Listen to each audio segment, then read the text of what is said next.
हमारे पास लोग तैयारी करने आते हैं, जितने लड़के तैयारी करने आते हैं, सबका जो सबसे पहला उद्देश्य होता है वो ये कि कंफर्म कर ले सिलेक्शन होगा कि नहीं, कौन से सब्जेक्ट पे सिलेक्शन होगा, कितने घंटे पढ़ने। उनको ये नहीं पता होता कि इस खेल को समझने पे सिलेक्शन होता है।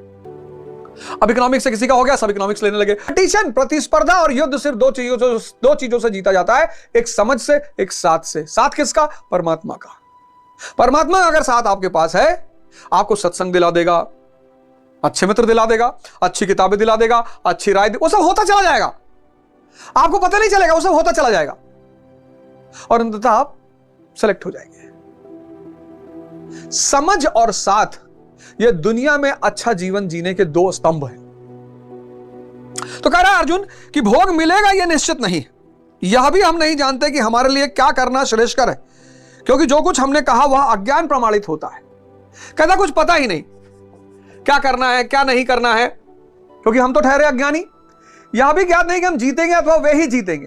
जीत किसकी होगी यह भी नहीं पता। जिन्हें मारकर हम जीना भी नहीं चाहते, वे ही धृतराष्ट्र के पुत्र हमारे सामने खड़े हैं। जब अज्ञान रूपी धृतराष्ट्र से उत्पन्न मोह इत्यादि स्वजन समुदाय मिट ही जाएंगे, तब हम जीकर करेंगे क्या? काम खत्म हो जाएगा। काम व्यक्ति के जीवन का सबसे बड़ा सुख है। काम, क्रोध, लोभ, मोह अगर हटा दे तो काम, ये सबसे बड़ा सुख है। राजा परीक्षित 1000 साल तक काम का सुख लेते रहे। परीक्षित, बहुत प्यारी कहानी है राजा परीक्षित की, कि जब ये 100 साल के हुए तो यमराज आए, बोले चलो, बोले महाराज अभी तो मजा आना शुरू हुआ है। तो इनके 100 पुत्र थे, इनके भी 100 पुत्र थे। तो यमराज ने कहा कोई एक दे दो, ले तो किसी को जाएंगे। तो जो सबसे यंग लड़का था 18 साल का, उसने कहा पिताजी हम चले आते हैं। बाकी तो मना कर दिए। 18 वाले ने कहा कि जवानी ही रिस्क लेती है। उसने कहा जब मेरा बाप और मेरे बहुत सारे भाई 100 साल, 80 साल, 90 साल पे संतुष्ट नहीं हुए, तो क्या गारंटी है मैं संतुष्ट होऊंगा? तो यमराज उसने कहा ले चलो। फिर यमराज आया 200 साल पर, महाराज अब।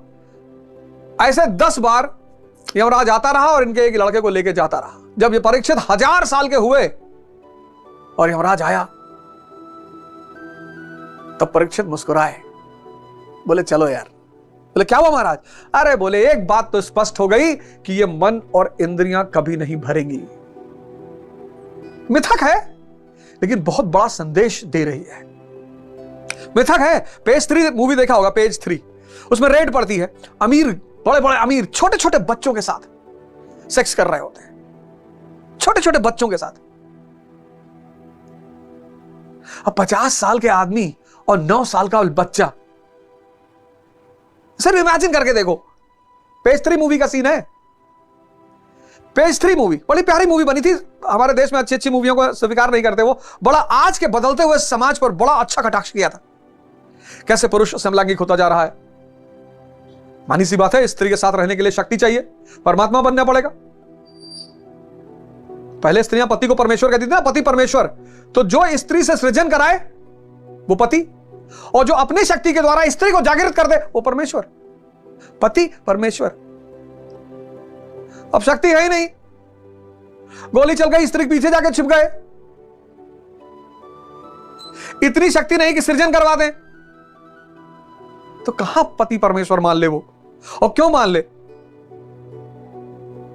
काम, इंद्रियों का भोग, जबान का भोग, आंखों का भोग, कानों का भोग, कामेंद्रियों का भोग।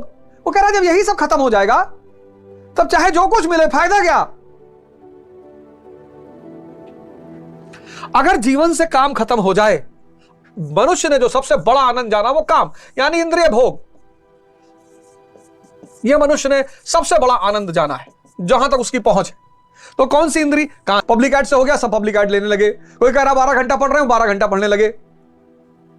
कंपन, नाक, एक से एक इत्र का इजाद किया, 1-1 करोड़ 2-2 करोड़ के इत्र, परफ्यूम्स। जीभ, एक से एक डिश का इजाद किया, एक से एक। हकाऊ, मकाऊ, बिरयानी, तो वेज बिरयानी, तो मटन बिरयानी, तो पता नहीं क्या क्या चीज का, जीभ को संतुष्ट करने के लिए। फिर कामेंद्रियां, जनेंद्रियां, सेक्स की इंद्रियां। इससे बड़ा उसने कुछ सुख जाना नहीं। तो अर्जुन कह रहा जब यही चला जाएगा तब कौन सा सुख? इसके बाद भी कुछ है क्या? अर्जुन कह रहा है इसके बाद और भी कोई आनंद है क्या? मनुष्य ने जो परम आनंद जाना है वो यही जाना है। इसके बाद किसी आनंद का उसे अनुभव ही नहीं है। चौथे श्लोक में अर्जुन कहता है कि मैं भिक्षा पे जी लूंगा। भिक्षा मतलब गुरु आशीर्वाद, मैंने समझाया वो कर्म कर्म विकर्म। इसलिए सब लोगों से मैं निवेदन करता हूं किसी ना किसी गुरु से जुड़ जाइए। मैं ये नहीं कह रहा हूं आप जिनका नाम मैं ले रहा हूं उन्हीं से जुड़ जाइए, महाराज अलगानंद से ही जुड़ जाइए, लेकिन किसी ना किसी गुरु से जुड़ जाइए, क्योंकि अगर आप गुरु से जुड़ेंगे, आश्रम से जुड़ेंगे, तो आपको भिक्षा के रूप में आशीर्वाद मिलता रहेगा, आपकी चुनौतियां कम होती रहेंगी और आपका जीवन कम से कम अच्छा चलता रहेगा।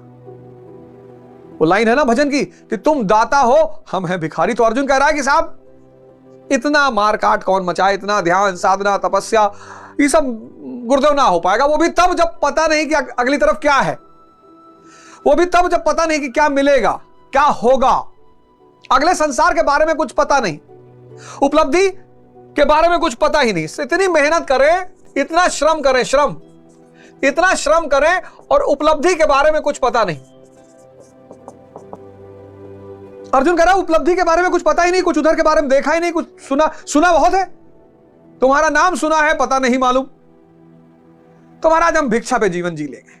और फिर वो छठे श्लोक में कह रहा है न चैत द्विद कतरन्नो गरियो यद्वा जयम यदि वनो जययु यानेव हत्वा न जिजीविषाम स्थिता प्रमुखे धृतराष्ट्र। यह भी निश्चित नहीं है कि वह भोग मिलेगा ही। बहुत लोगों ने तपस्या की, बहुत लोग सिद्धार्थ की तरह घर से बाहर भागे।